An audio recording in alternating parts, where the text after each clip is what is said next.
তারা এই হত্যাকাণ্ডের বিচার করবেন না, কারণ তারা নিজেরাই হত্যাকারী। তো আপনি হত্যাকারীর কাছে কি করে হত্যাকার চাইবেন? যারা নিজেরা রাজাকার তারা অপরকে বলে রাজাকার। এই হত্যাকাণ্ড রাষ্ট্রীয় মদতে হয়েছে, রাষ্ট্রীয় বাহিনীর দ্বারা হয়েছে এবং রাষ্ট্রীয় বাহিনীর সহযোগীদের দ্বারা হয়েছে। দেশের সিভিল সার্ভিস থেকে শুরু করে সমস্ত সরকারি চাকরিতে সকলের বৈধভাবে প্রতিযোগিতা করার অধিকার থাকবে কি থাকবে না, সেই প্রশ্নটা অরাজনৈতিক প্রশ্ন নয়, এটা একটা রাজনৈতিক প্রশ্ন। কিন্তু রাজনৈতিক প্রশ্নের রাজনৈতিক সমাধানের দিকে না গিয়ে দেশের সরকার প্রথমে সেইটাকে এক পাশে ঠেলে দিতে চেয়েছে, উপেক্ষা করতে চেয়েছে, পরে যে দমন নীতি অবলম্বন করেছে নিজেদের পেটোয়া বাহিনী দিয়ে, সেটা থেকেই এই হত্যাকাণ্ডের শুরু। আমরা প্রথমেই পরিষ্কার করে বলতে চাই, এই হত্যাকাণ্ড রাষ্ট্রীয় মদতে হয়েছে, রাষ্ট্রীয় বাহিনীর দ্বারা হয়েছে এবং রাষ্ট্রীয় বাহিনীর সহযোগীদের দ্বারা হয়েছে, যাদেরকে আমরা বলতে পারি প্রাইভেট বাহিনী। এর বিশ্বাসযোগ্য তদন্তের জন্য অবশ্যই বর্তমান পরিস্থিতিতে আন্তর্জাতিক তদন্ত দরকার। আমরা আমাদের নিহত, আহত, গুম হওয়া এবং নির্যাতিত জাতীয় জনগণের পক্ষ থেকে সেই দাবিকে অকুণ্ঠ সমর্থন জানাই।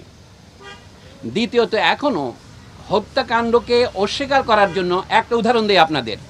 গতকাল শোক দিবসের নামে একটা প্রজ্ঞাপন জারি করেছেন মন্ত্রিপরিষদ সচিব। সেখানে দেখবেন নিহত এবং আহতদের জন্য শোক পালনের জন্য কালো ব্যাজ পরিধান করতে বলেছেন। আমরা কিন্তু সেটা প্রত্যাখ্যান করেছি, আমরা লাল ব্যাজ পরেছি এবং তারপর তাদেরকে তারা শহীদ বলতে রাজি নন। তাহলে তারা যদি শহীদ না হন, শুধু নিহত হন, তাদের জন্য তাহলে প্রার্থনা করার দরকার কি? এটা হচ্ছে একটা নয়, এই ধরনের অজস্র সবিরোধ আপনারা পাবেন।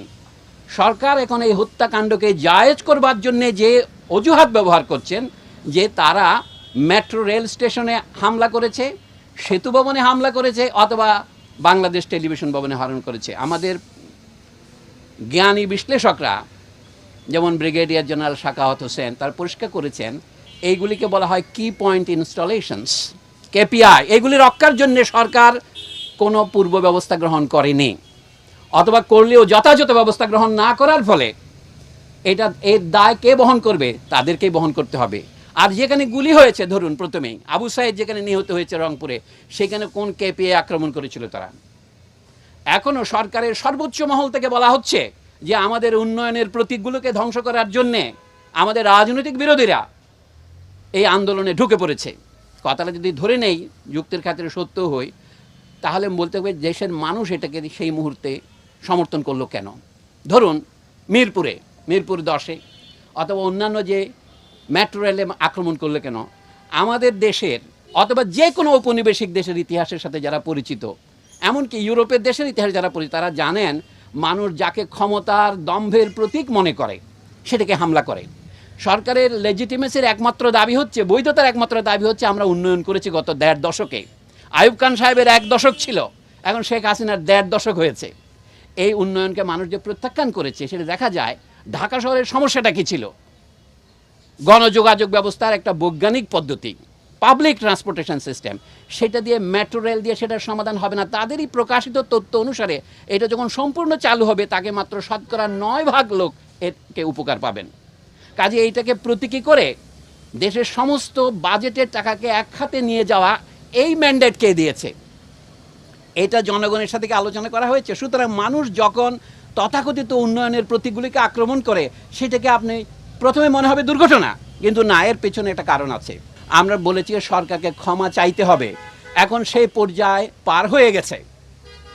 এখন জনগণের পক্ষ থেকে ক্রমশ ধ্বনি উঠবে, এই সরকারের ক্ষমতা থাকার অবস্থায় আপনারা কি কেউ বিশ্বাস করেন তারা এই ন্যায় বিচার করতে পারবেন? তারা এই হত্যাকাণ্ডের বিচার করবেন না, কারণ তারা নিজেরাই হত্যাকারী।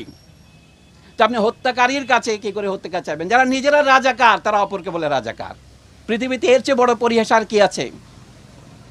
মানে যারা খুনি তারা আজ আমাদের বলে খুনি, যারা বিশ্বাসঘাতক তারা আমাদের বলে বিশ্বাসঘাতক। ক্ষমতার সর্বোচ্চ কেন্দ্রের চারদিকে তো রাজাকাররা বসে আছে, এবং যে ছাত্র যারা 2000 সনের পরে জন্মগ্রহণ করেছে তাদেরকেও তারা রাজাকার বলছেন। আমরা এখানে দাঁড়িয়েছি শুধুমাত্র যারা নিহত হয়েছে তাদের আত্মার মাগফিরাতের জন্য নয়, যারা বেঁচে আছে তাদের আত্মার মাগফিরাতের জন্যে।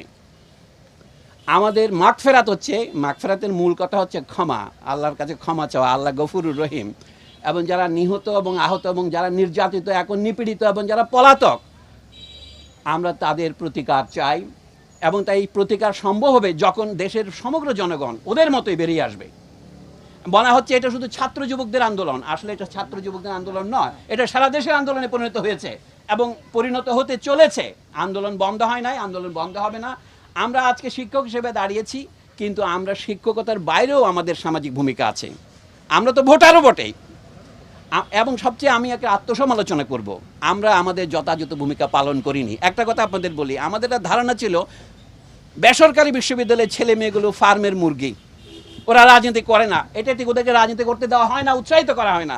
আজকে আমরা অবাক হলাম যখন সরকারি বা পাবলিক বিশ্ববিদ্যালয়গুলিতে সরকারি বাহিনীর হামলার ফলে সাধারণ ছাত্ররা জেগে উঠলো তাদের বিরুদ্ধে। তারা যখন পরাজয়ের মুখে, তখন তাদেরকে সরিয়ে নিয়ে রাষ্ট্রীয় বাহিনী ঢুকিয়ে দেওয়া হলো এবং তখনই দেখা গেলো আন্দোলন ছড়িয়ে পড়লো। শুধু কি ঢাকার প্রাইভেট বিশ্ববিদ্যালয়গুলিতে না, সারা দেশেতে ছড়িয়ে পড়লো। মানবজাতির ইতিহাস যদি দেখেন, আসলে কি মানুষ যাকে যে যুগকে আমরা আদিম যুগ বলি, মধ্যযুগ বলি, তার তুলনায় আমরা কি বেশি সভ্য, বেশি সদয়, বেশি দয়ালু, বেশি ভালোবাসাপ্রবণ হয়েছি? আমার সন্দেহ আছে। সেটা নিয়ে আজকে আলোচনা করার বিষয় নয়, কিন্তু আমি বলবো তারপরেও আপনার ভবিষ্যৎ প্রগতির জন্য নয়, আপনার আজকের জন্যেই আমাদের দাঁড়াতে হবে বুক বেঁধে। হ্যাঁ, গুলিতে যারা মারা গিয়েছেন তারা আমাদের পথপ্রদর্শক। আমাদের মধ্যে অনেকে আমরাও মারা যেতে পারি, আমরাও গ্রেপ্তার হতে পারি, সেটা মনে রাখতে হবে আপনাদের। আমরা বিশাল জনস্রোতের সঙ্গে আছি, কিন্তু আমরা ভেসে যাওয়ার জন্য আসিনি। আমাদের বুদ্ধিজীবী হিসাবে আমাদের আত্মসমালোচনার দরকার। আমাদের এই সমস্যার পুরো পুঙ্খানুপুঙ্খ ব্যাখ্যা করা দরকার।